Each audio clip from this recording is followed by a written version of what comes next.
VotoLatino seeks to empower and enfranchise and mobilize the fastest growing group of demographic of Americans that happen to be Latino.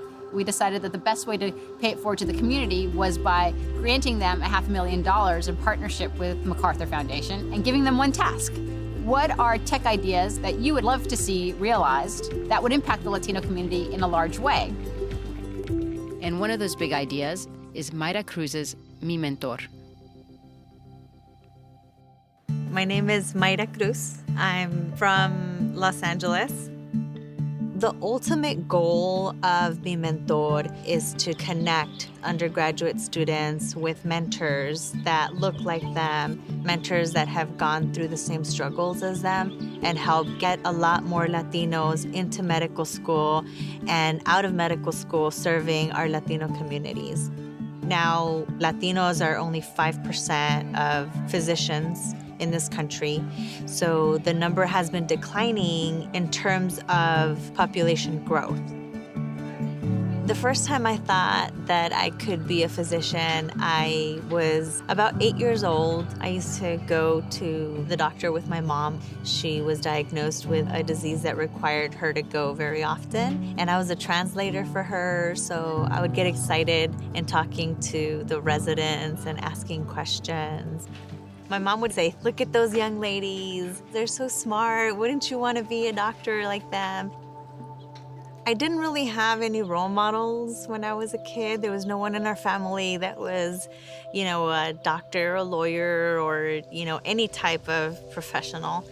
There's definitely organizations that are in place to help students reach their goal of going to medical school.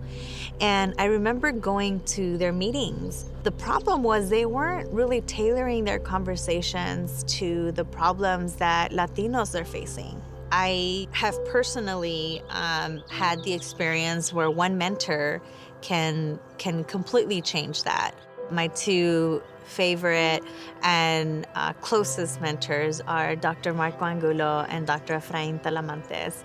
They've really supported me and helped me out when it came down to the tough decision about what med school to go to. We did mock interviews. They did a lot to prepare me. The biggest challenge that Mayra was having was that she felt that she wasn't good enough. She had the academic track record, amazing story. She had the passion in the community, but she still doubted herself.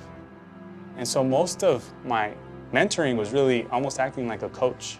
She asked me one time, she's like, "Why do you spend so much time on this? Why do you spend so much time on, with me?" And I'm like, "Well, somebody spent time with me, so we got to continue to give that back." And I said, "Now you got to give it back." And she said, "Okay." This Mi Mentor thing came out, and I was like, wow, you gave it back plus. If there was a group like Mi Mentor for me when I was, starting in community college, I think my life would have been completely different. Just being able to have a role model, someone that I could talk to, someone that could have told me it's possible. I went through the same things. You're gonna make it. You're gonna do it. Just keep pushing forward. I think that would have changed a lot of things. I would definitely have been a physician by now. When I think about giving up, I think that going to medical school is like laying down this path that no one has walked on before. And by laying down this path, it just makes it easier for my sister and my daughters to even pursue a higher education, whether or not they end up being in the medical field.